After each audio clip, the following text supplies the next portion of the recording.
I'm Logan Webb, and you're listening to TortureCast. You're listening to a podcast by and for fans of the three-time world champion, San Francisco Giants.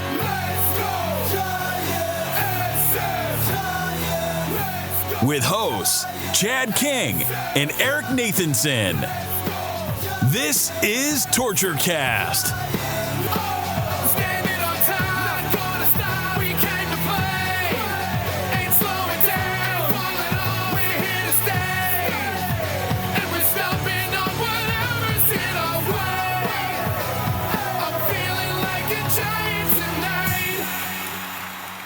It's Monday, July 17th, 2023, and this is episode 285 of the TortureCast, the podcast by and for fans of the streaking San Francisco Giants. I'm your host, Chad King, and joining me today from the surface of the sun is Eric Nathanson. How you doing? I'm doing good. That's exactly where I live. It says so in my Twitter bio now. I live on the sun. I've just come to accept that, so I'm not really complaining about that. I'm doing well. Giants are streaking. I've been watching World Series of Poker all the time lately. It's been a lot of fun. It's been a lot of good times right now with the sports scene. You know, it's at least I have that stuff to do as I hide in the air conditioning away from the sun. You know, you go on the road. You seem to travel everywhere and miss the sun. Me, no, I'm just hiding in the air conditioning.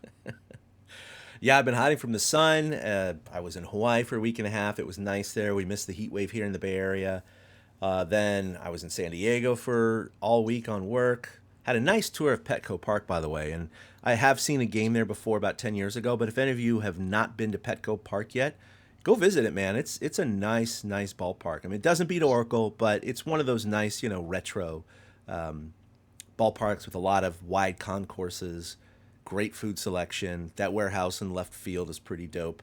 It's a great park. And then went to Lake Tahoe over the weekend, and again, it was hot there. It was like 90, 91, but it was basically 100 back at home.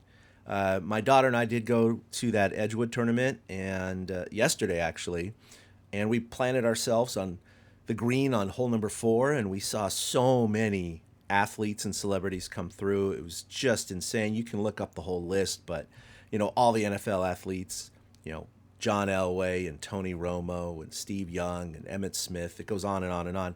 Of course, we wanted to see Steph Curry, and he did not disappoint from about 180 away with an iron. He just hits it, and the thing just goes stick, backspins 4 feet from the pin. The dude is like, he was money the entire tournament. I'm sure you guys saw the hole-in-one he hit the day before. And then, of course, long he hit that distance eagle. Shooting. It's just in his blood. Yeah, exactly. He could just do it, right? And then he had that long-distance eagle putt yesterday to win it on 18. Yep. And if he didn't hit that, he would have come in second. So the dude is on another level. Golf is one of those games, man, where I'm not good at it. But the psychological aspect, Eric, really does mess me up.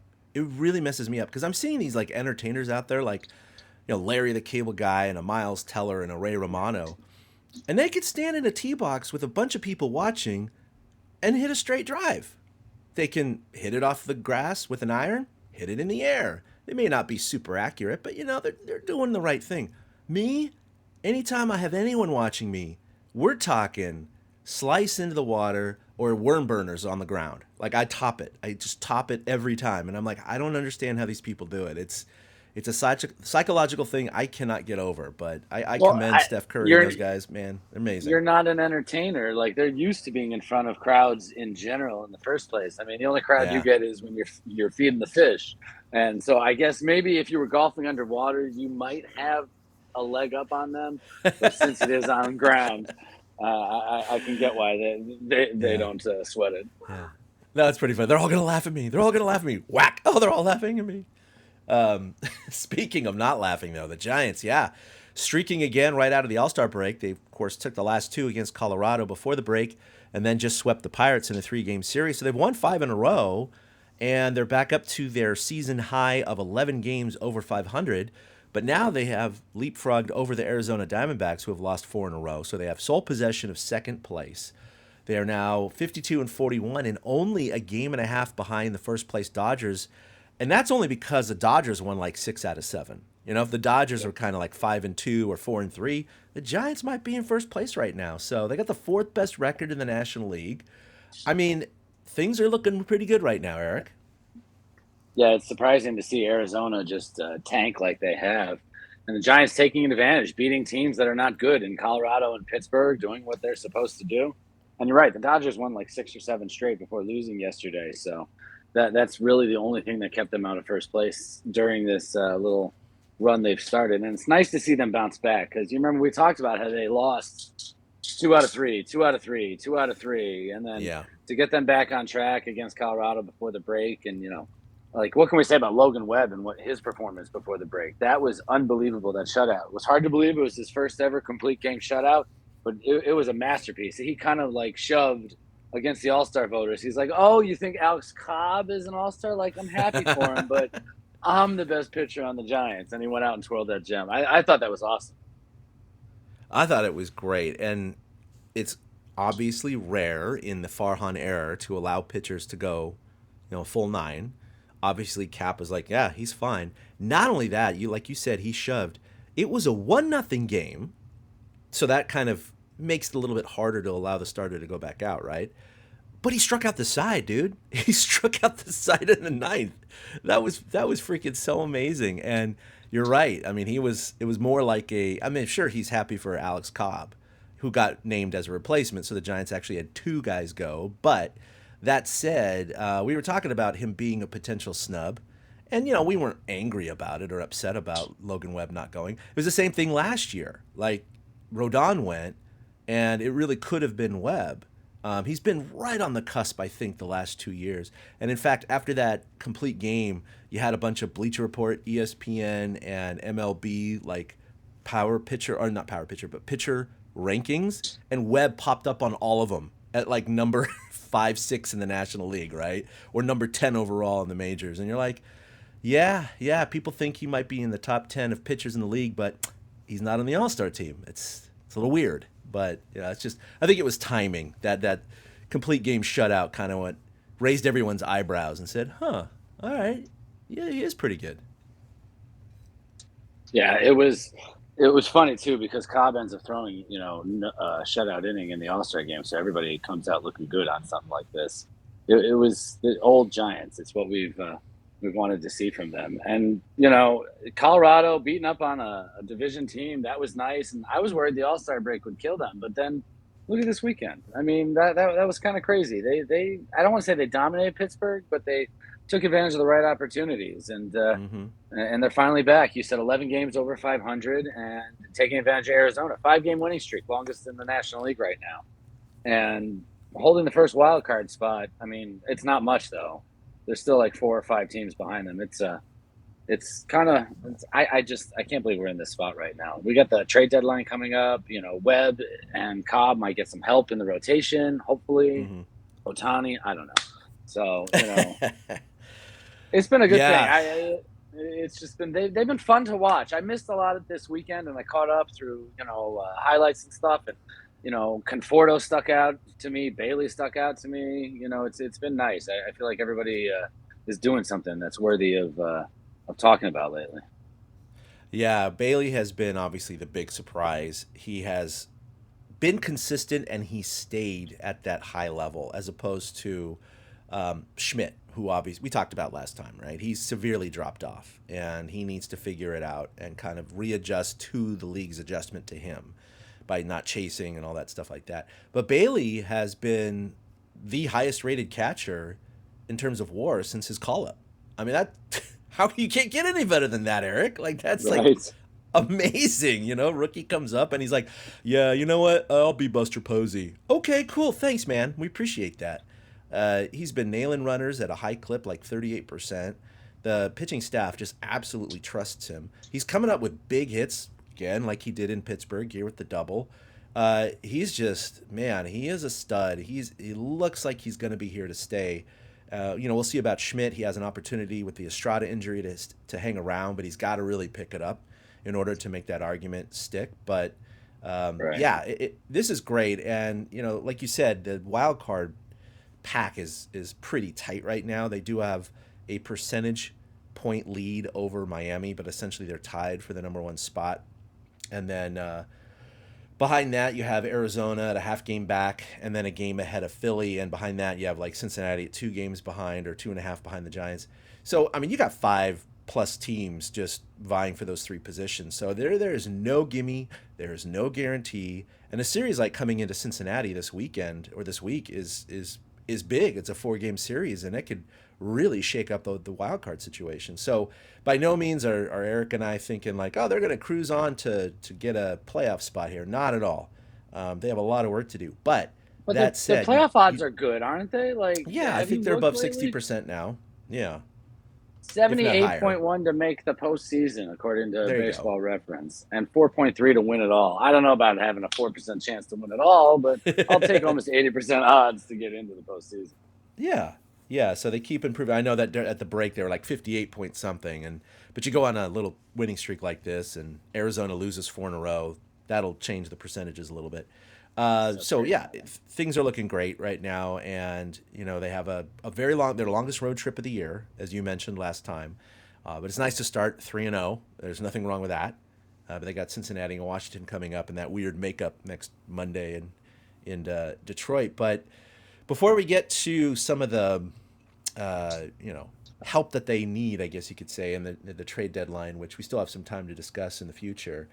We did also have the Home Run Derby and the All-Star Game. And so the Home Run Derby, I think, continues to be one of those really nice, moments that fans can kind of dwell on. I think they've developed it to kind of a very fast experience. I mean, it used to really drag on for like 4 or 5 hours. But now it's pretty fast, and, I'm entertained, but I do the same thing as you. I kind of wait to start watching it, and then I can skip all the commercials and kind of fast forward through a lot of the talking. And I just watched the meat of the Derby, which is, it's like 2 minutes per round, 2.5 minutes per round or whatever. So that's a much more enjoyable way to watch it. But, Julio Rodriguez put on a show, setting the all-time record with 41 bombs in a round. But, you had Vlad Jr., of course, winning it all. But, I mean, did anything surprise you? I think I'll say what surprised me. It's not that it wasn't predicted. I thought Mookie Betts would still do better. I knew he wasn't going to win the first round. I just thought he was going to do better. But, for a guy who's got 20-something bombs in the first half, he's short, he's 5'10". He's like my height, obviously thinner, but definitely stronger than me. He can't compete with those big boys, man. And he certainly couldn't get the 2 extra 440 home runs to get the extra 30 seconds, which is a huge advantage. So I think that surprised how poorly he did. But, I mean, other than that, maybe Pete Alonso losing, but, that was a tough one. Well, Mookie, I mean, he's not really a, quote, power hitter. You know what I mean? No. He's like a drive hitter. And some of those drives have just carried a little farther this year to get out. Not that he's hitting wall scrapers, but you're right. Mookie's shots are not going 450, 460. So, I mean, I kind of get why he would be drowned out by the other guys. The Rodriguez thing, I mean, Seattle, the whole backdrop of having their guy have a round like that made it a lot of fun. That gave a nice little hometown twist to it. You always like when the guy whose stadium it is performs well. And so we got that, along with what seemed like a worthy champion. Vlad really did put on a show. He got into some balls real well and got into some rhythms. There was one guy, Arozarena, the rhythms he got into were just phenomenal sometimes. Like every pitch just looked like a beach ball for like 5, 6, 7 in a row. And then he'd, hit one that didn't go and it would kill that. But it was fun to watch him hit too. I thought he was a lot of fun for that. But, Alonso, what are you going to do? The guy tries to win it every year, and I think he'll just keep coming back. I think it's just going to be his thing, Yeah, he loves it, so... Yeah, he's just going to keep trying to be that guy. And, some years he'll lose, some years he'll win. It's like Larry Bird in the 3-point contest. Yeah, I mean, Ken Griffey Jr., of course, has 3 Derby championships, and Alonso definitely wants to at least tie him, if not, get ahead. So I agree. I mean, he takes pride in it, so we'll see Alonso back in it pretty much every year. It's almost like he's got the Masters green jacket, right? And so they'll just allow him to come back every year. But yeah, you want to hit again this year? Come on. Yeah, exactly. Come on, let's go. Andy Rushman, he put on a show too. I mean, he would have won almost against anyone else in that first round, but he was victim of kind of seeding and how that works out. So that was kind of unfortunate for Well, him. But that was pretty that's cool. how it always plays out, though, right? There's always like one round that's just phenomenal, where a couple guys put on a great battle, and the final doesn't always end up that way. But there's usually one that has to go to a swing off, or in this case, one guy puts on a show, but the other guy, hits 41 instead. So there's always that one round that's six. I can still remember Josh Hamilton going nuts at Yankee Stadium in 2008. So and he didn't win the thing. So that's what's fun about these is you remember just the fun times, not even necessarily who won. But Vlad's fun. I like Vlad Jr. Oh, I do too. I just those guys get so tired by that last round. You just see it. They're just like they're taking literally a couple hundred swings. During the event, and that is very taxing. For people don't think that affects your cardio and you don't get fatigued from that. Oh man, you remember going in the batting cage and just hitting, I don't know, 20, 30 balls in a row? You're just like, okay, I gotta take a break. And these guys are swinging harder than I could even imagine.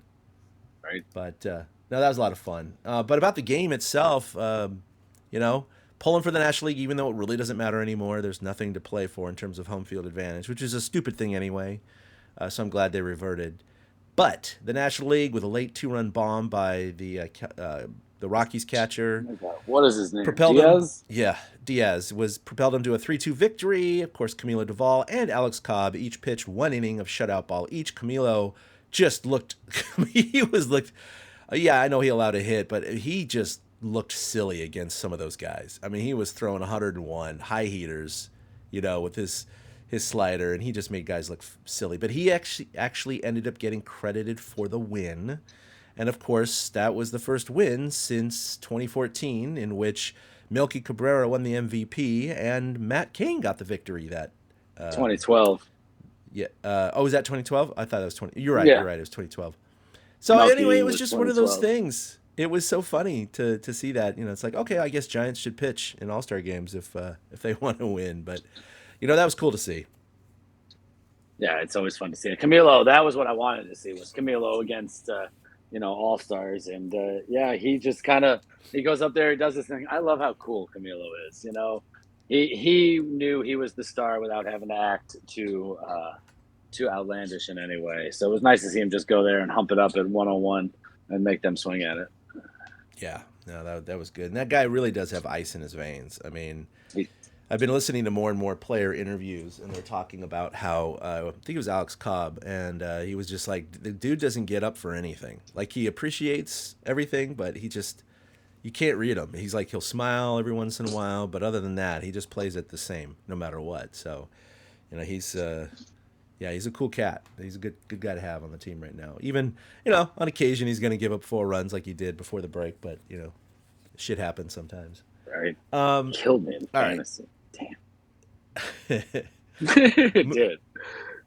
So moving on, there's been a lot of buzz since the All-Star break, really, about approaching the trade deadline. And, of course, the biggest potential fish out there is Shohei Ohtani. Now, we went through this exercise last year in which a lot of people were thinking Artie Moreno, who is the owner of the Angels, could really get a lot for Ohtani.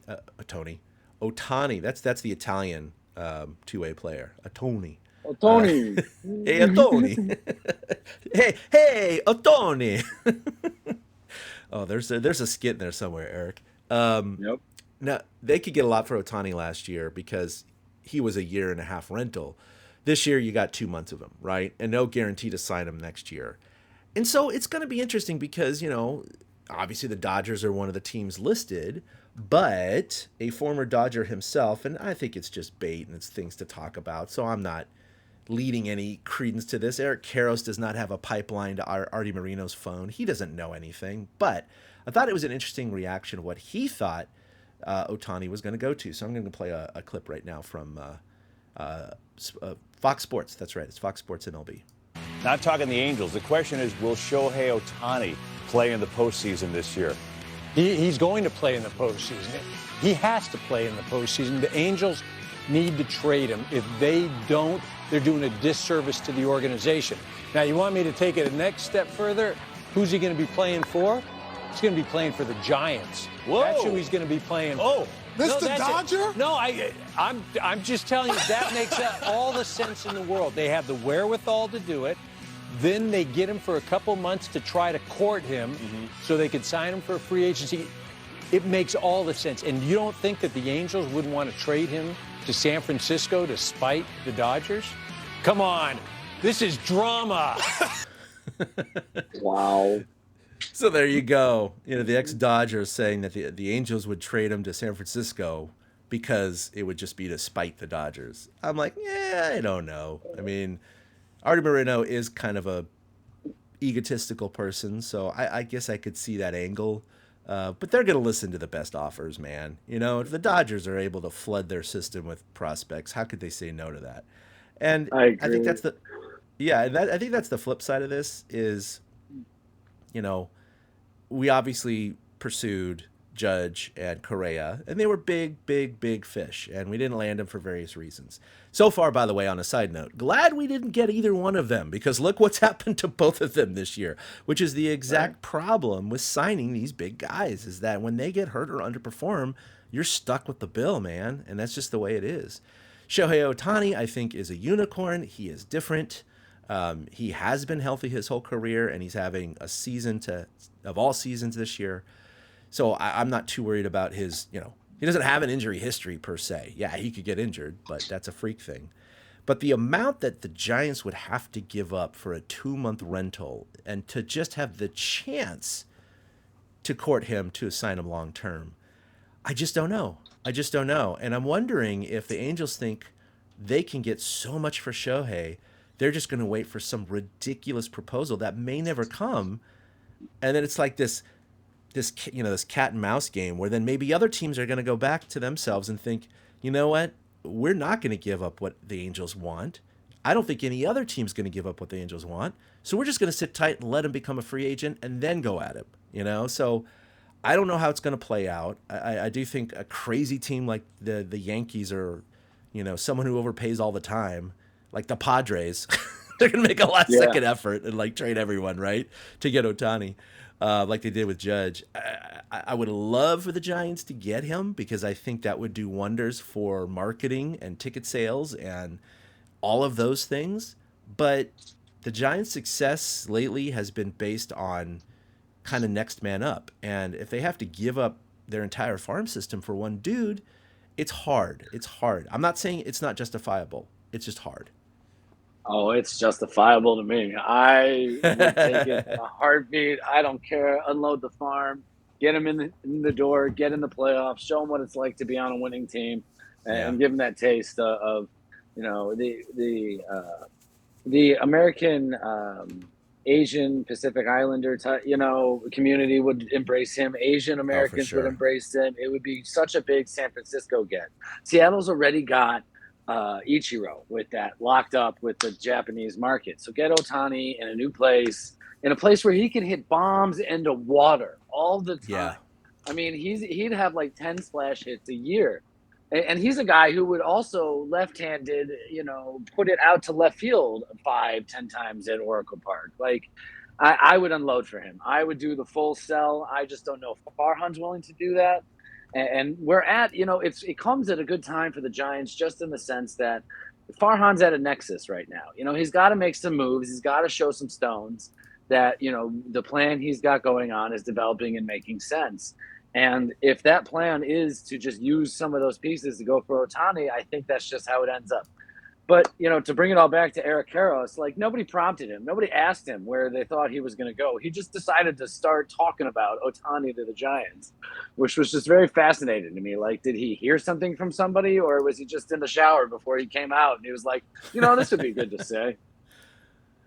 I don't know if he just did it because he wanted to get some buzz, or like you said, maybe he heard something and he just doesn't want to report that. But he's like, if I'm going to take it a step further, because you're right, he was not prompted to do that.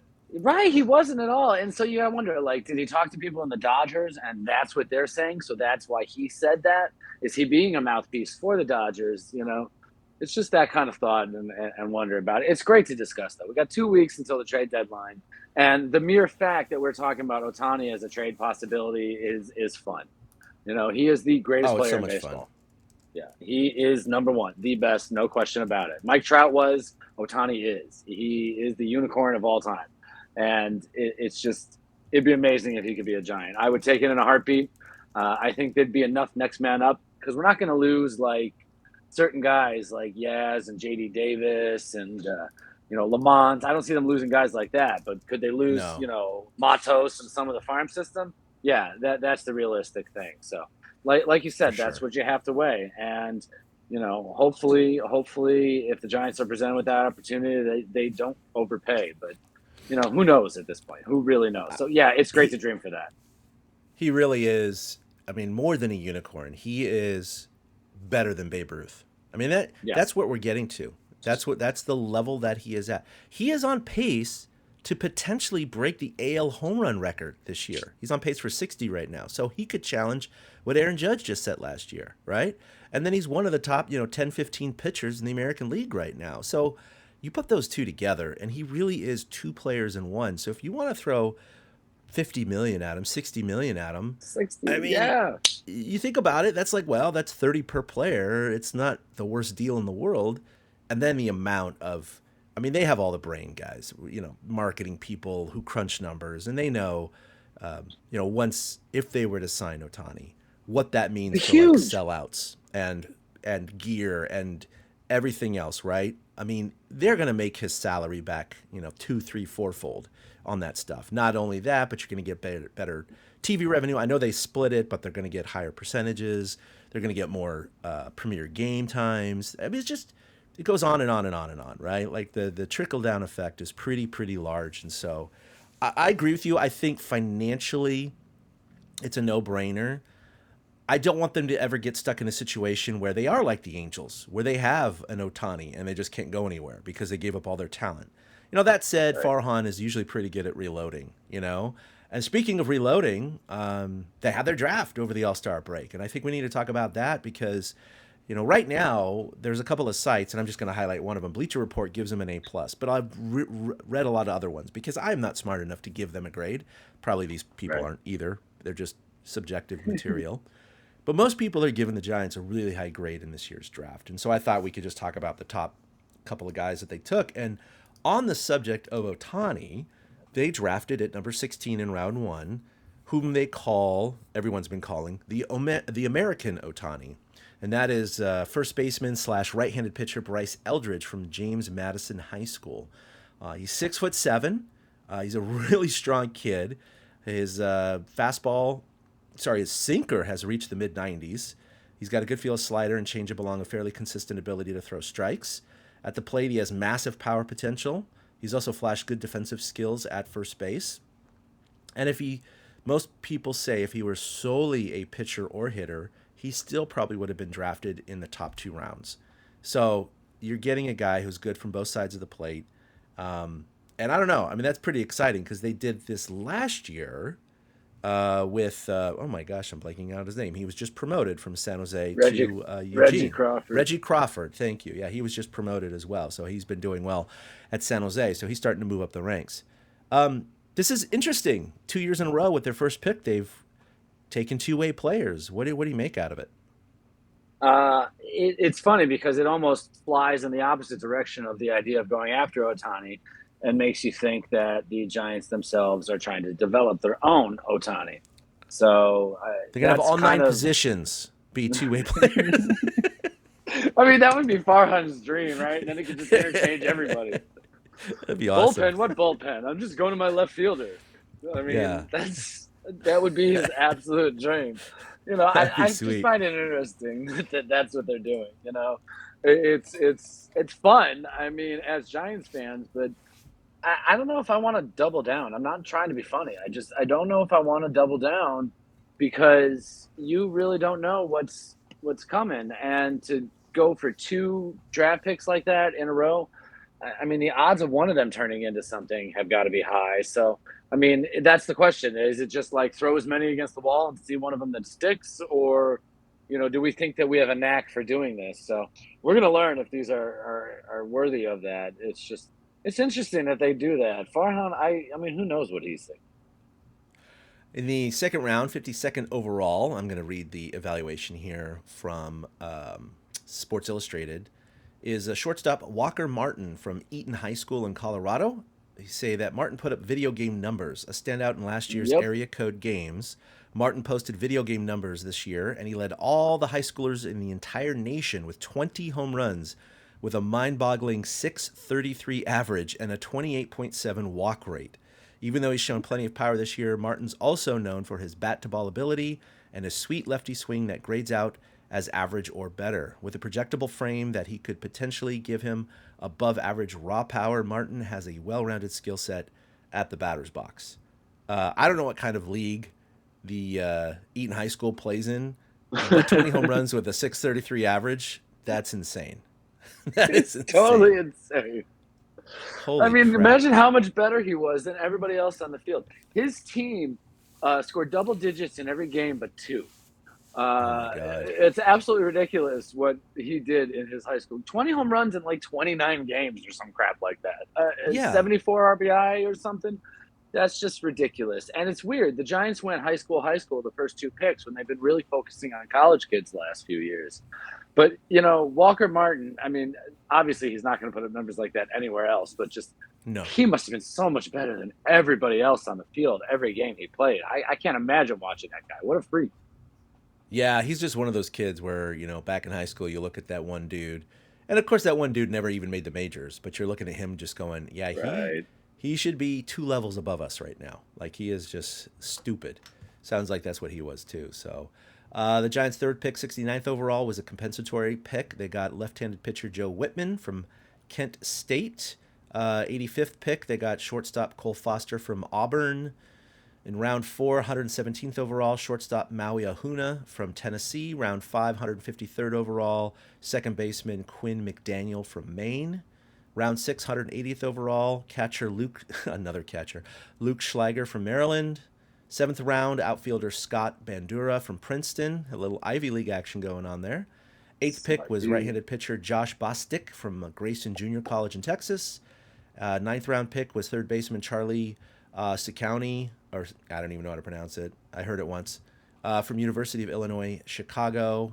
And then their 10th pick, which I'll stop there, 300th overall, was right-handed pitcher Ryan Vanderhei from TCU. So it was interesting to see them go high schoolers, the first couple of guys.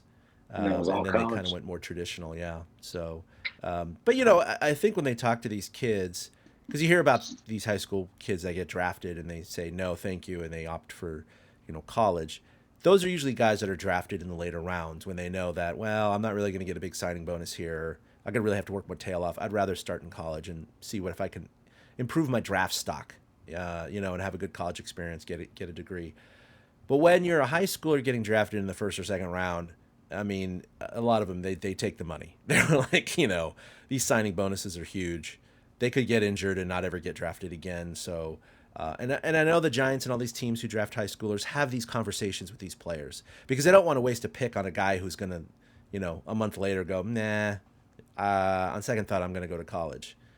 So they kind of have a good idea about this. So I know the Giants have signed a few of these guys. I don't have that list in front of me, but pretty certain that these guys will stick around. Yeah, it's fun. Walker Martin, I mean, if he goes to Eugene and does this stuff, hell, wow. Poof. But yeah, it was telling that everything else was college again. And then I kept looking down the list. The only other non-college pick they had was the 13th round, somebody from Leadership Christian Academy in Puerto Rico. So that's a high school as well. But everything else was a college kid again.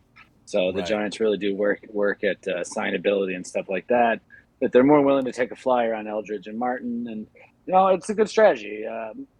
Zaidi his picks are starting to shake out right now through the Giants organization. So it's just another new crop to insert and see what they do. And they drafted like 3 shortstops in their first 5 picks, which is interesting. But, shortstops can be converted to anything. We know those guys can become center Exactly. fielders or catchers.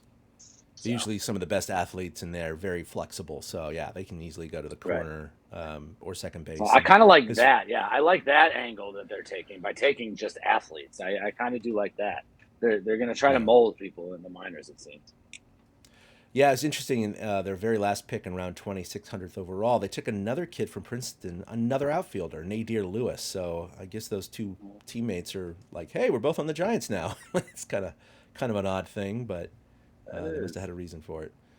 But anyway, so I think pretty good draft for the Giants. They got some exciting players. There's no doubt about that. It's not as heavy on the pitching side, which you've seen in years past, but I think that's a good thing because the Giants' offense has, been middle of the pack the last few years. Their starting pitching has been pretty good, so I think there's a little bit of a shift to try and get those guys. Of course, you have two-way players now in the system, and we'll see what happens with that. But I don't know. Do you feel pretty good about the draft overall?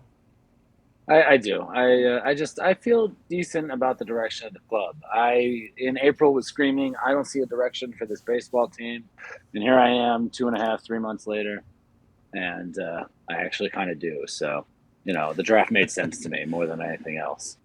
Well, look, we're fans, right? This podcast is a podcast about the Giants by fans for fans, right? We've always touted that. We're the longest lasting Giants podcast out there since 2011, the longest one that's still going. And I know we may not be the most popular because we don't work for NBC and we don't have Alex Pavlovic or Cole Kuiper or any of these guys on, and they do a fantastic job. They just got no disrespect, right? No disrespect. They just got the marketing tools right to get their stuff out there. But what I will say is that hey, look, we're fans just like everybody else, and I think we're a little bit more pragmatic than your average fan for sure. When you see social media, my God. But there are times that, we get really down. And you're right. Just a couple of months ago, 3 months ago, we were pretty down on this team. So much so we even got a couple of comments going, dang you, Debbie Downers. Like, what the hell? So we're definitely not folly to this. We are subject to this. But it's a pretty good testament to Farhan and Kapler and the organization to turn our feelings around about this team in a fairly short amount of time. So they had a really bad April. And when you look back on it, that's all they had. One bad month. We just thought that was going to be the forecast for the next few months. And thankfully, we were wrong about that. Yeah, you're right about that because May 17-12, June 18-8, July is now at 6-5 thanks to the 5-game winning streak. Because July was starting to look like April there for a minute. Yeah. But they were a completely different team in April than they are now. Lamont Wade hadn't fully gotten his feet under him. We think of Tyro was their best player because that's the stretch he actually performed the best in, but they happened to be losing because nobody else was doing anything. So it is nice as fans to have that turnaround and finally trust some things. I don't necessarily still trust Gabe Kapler in every situation, but I will say he's done a great job deploying the bullpen. He really has. Beck has settled into his role beautifully. The way he handled them yesterday with Wood and Beck and handling the load was fantastic. The bullpen games seem inevitable, and he's picked the right pieces to navigate those games and take those opportunities for the Giants. So, I have to say when the bullpen does well, I'm going to give Gabe a little credit at his choices that day. So. They've turned me around. I've some trust. Going forward, I'm not scared. I'm positive. Yeah, and this isn't, I don't think this is a flash in the pan again. I know 2021, everyone says that was an aberration, an anomaly, because look at what happened in 2022. Yeah, last year for a long season, they were, exactly 500. This year, April started out really poorly. However, you look at their records since May 1st, after that horrible April. They have the second best record in the majors, Eric. And so that's over a duration of May, June, and, half of July. So we're talking almost half a season here. They've had the second best record in the majors. And I don't think you can, scoff at that and say, oh, another anomaly, like a lot of fans do. I mean, there is some consistency in this. So, as long as they don't fall flat on their face for the rest of this month or all of August, this team is projected to have a really good chance of making the playoffs. And so, it's turned my attitude around, that's for sure. Yeah, I mean, they're doing what they have to. Like, they took 2 of 3 from the White Sox. Just here's some examples of bad teams that they did well against. 2 of 3 against the White Sox. 5-2 against Milwaukee. Okay, that's not a bad team. 2-1 against the Twins. So-so team. 3-0 against Philly, who they're fighting against. 4-2 against Pittsburgh. And 6-1 against St. Louis. So they've been beating up on teams that they should beat up on for the most part. And that's been helping them. It doesn't hurt that they're 4-2 against the Dodgers, too. I really, it would be a lot of fun if it would be a lot of fun if it comes down to that again this year. I don't want to deal with some wild card or NLDS, but I'd love to at least see the division come down to the wire. That would be a lot of fun. If Arizona decides to just keep tanking, But I don't think that's going to happen. It's going to stay a 3-team race, and the Giants are definitely in the thick of it. I mean, they're doing what they have to do, and now they got 4 in Cincinnati. Cincinnati's a launching pad. It's going to be warm. It's going to be breezy the next few days. I looked at it. We talked about it. This road trip is going to set the tone, and if they keep chugging along the way they have, I don't see why they won't be buyers at the deadline and fighting for at least the division. They're never going to catch the top spot in the National League. I mean, Atlanta's just kind of running away with that right now. Oh, yeah. Atlanta's got to fall on their face for the Giants or anyone to have any chance of getting that number 1 spot. But that's okay. Number 2 is good.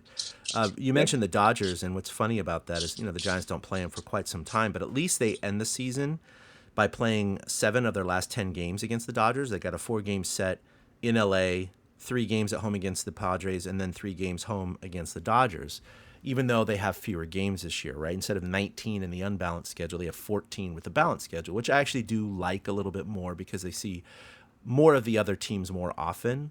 I know there are arguments to keep it unbalanced as well for your division. I get it. But there's some wild card implications that I think it makes it a little bit more fair if you have a little bit more of a balanced schedule.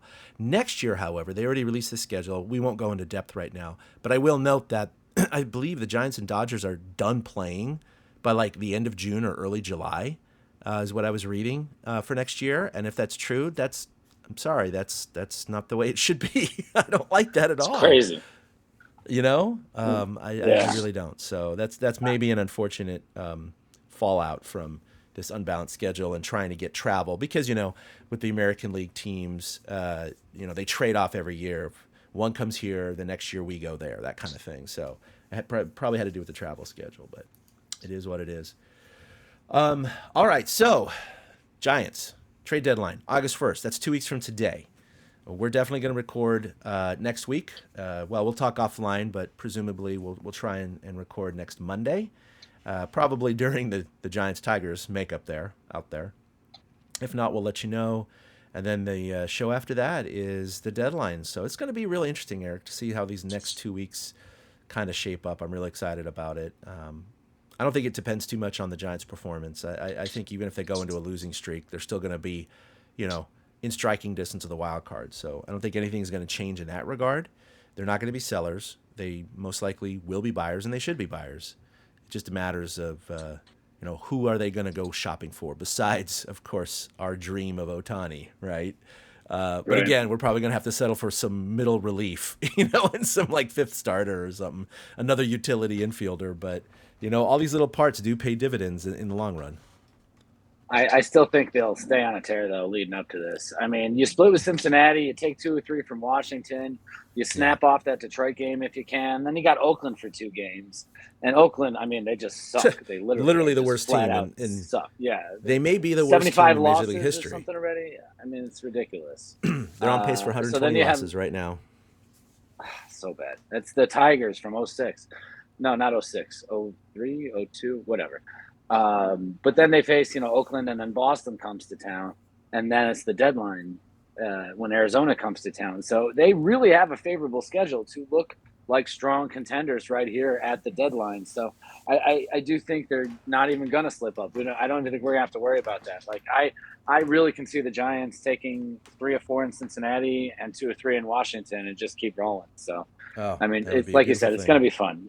We need some pitching help, though. That is the one thing. They need some starting pitching help if they can get one more starter. But, we'll talk about that next week, see where they're at. If they go 0-7 between now and then, who knows where they're at. But Giolito's out there. They've talked about Tim Anderson for middle. There's a lot of rumors to get to. So we'll give it one more week, and then we'll kind of start roasting on that. Exactly, as things start crystallizing. Well, in that case, as we wrap up 285 here, you guys have kind of gotten Coffee in the Cove going again, and Giants Chatter. Anything you want to say about those things? Yeah, Coffee in the Cove will be live the next 2 weeks. Will be 9:30 on Sunday, and the week after that, it'll be probably noon because I think they're finally back at home. So stay tuned for that because Giants Chatter, same thing. We'll be ramping it up with the trade deadline. And one of your fellow co-authors the other day wrote the game summary for one of the Pirates-Giants games, and the headline was Giants Pound the Booty. So I just want to say I appreciate those kind of leads. Shout out, Say Hey Rob. Say Hey Rob is killing it with the recaps this year, and it is definitely all him. Yeah, I want to see that posted on the top of the Sporting Green in the Chronicle. That'd be great. Giants pounding booty. Probably not going to happen. Susan, I mean, I was going to say, you're not going to see Susan Slusser in the byline there. I mean, not even Hank would have done that back in the day.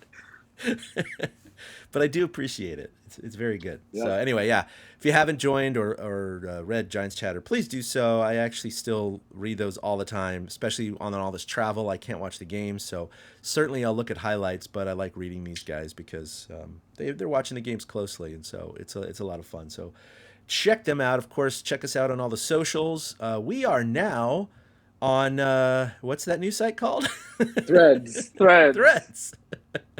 We're on Threads. Oh my God, my brain is unraveling. The thread, I was pulling the thread right there. Yeah, we're on Threads right now. It seems like a pretty good community so far, pretty safe. I'm sure the toxicity will develop fairly soon, but right now it's pretty safe. So follow us over there. We're still active on Twitter, of course. Follow us at TortureCast, both sites, and of course Facebook. Like us there. Find everything on our main website at torturecast.com. Eric, you got anything else for our listeners? Nope, not at all. Giants are streaking. Go watch the World Series of Poker. It's down to 3, and I think Adam Walton's going to win it all. Okay, actually, I need to tune in. I have not, but I did. It was a couple months ago. I taught my 13-year-old poker while we were camping, and so when we were in Tahoe this weekend, he's like, "Dad, let's play some poker." I was like, "Yeah." So I sat down, when you learn. And then I know exactly. So we got the chips That's out, how my the dad cards taught out. me. We were camping. My dad brought out the cards. Same thing. Yeah, and he thought it was really hard to grasp at first, but now he's getting it. And so my daughter, she tried it like 5 years ago, but now she's going to Berkeley, so I think her mind can handle the concepts now. So she sat down and she kind of learned on the fly. And then our friend's daughter, who is my son's age, she's 13, also sat down. So suddenly we had 4 of us playing poker, and so I was kind of, aside from having the list of hands out that they had on their phone to make sure which one was higher, like a 3 of a kind or 2 pair kind of situation, I was letting them know in situations, trying to teach them, like, if you see this flop, that someone could have a flush, or if you see this flop, that a flush is mathematically improbable until the turn, and then you can see if it's, impossible, and I'm trying to give them a little pointers here and there, and I am by no means an expert poker player, as you know, Eric. But I was just trying to impart some of the knowledge there, and same with the art of bluffing, where, giving them examples and recommendations, because my son came out and he bluffed every hand. And so it was like, you can't bluff every hand, guys, because that's what happens. You lose your money. You'll get caught. People have things. Yeah, there's a subtle art, but you also can't ever not bluff, because then everybody will peg you as being just super safety guy. And if you bet, you always have something. So, there's a lot of gray area in poker. It's a lot of fun to learn, and you'll meet people that frustrate you. You'll meet people that will get that 1% card on the river. You'll have the second best hand and you'll lose. It just happens. So poker is definitely a game of patience. I think the fun part about being a young teenager learning the game is you found a game that you're permitted to lie during. And I think that was like, for me, it was like, hey, I get to lie and there's no consequences. That's kind of cool. So, I kind of get why Noah went the direction of bluffing all the time, because I went that direction too when I started. That's great, though. That's a great way to learn. It was. I had the exact same thing. Camping with my dad. We're on a retreat with, father-son retreat with other father-sons in a Indian guides thing that I was in growing up. And that's when I learned. So that's a great thing. Hopefully he'll remember that forever. Yeah, absolutely. And that's so awesome. All right, well, that'll do it for episode 285. We'll be back next week for episode 286. In the meantime, the Giants, of course, have 4 in Cincinnati starting this afternoon, and then 3 in Washington. So until then, for Eric, this is Chad signing off. Have a great week, and go Giants. A-boom. A big thank you to everybody for listening to the TortureCast, the podcast by and for fans of the San Francisco Giants. Follow us on Twitter at TortureCast. You can also like us on Facebook or check out our blog at torturecast.com. I also want to say thank you to Ashcon and Bailey for letting us use their song Feeling Like a Giant for our intro.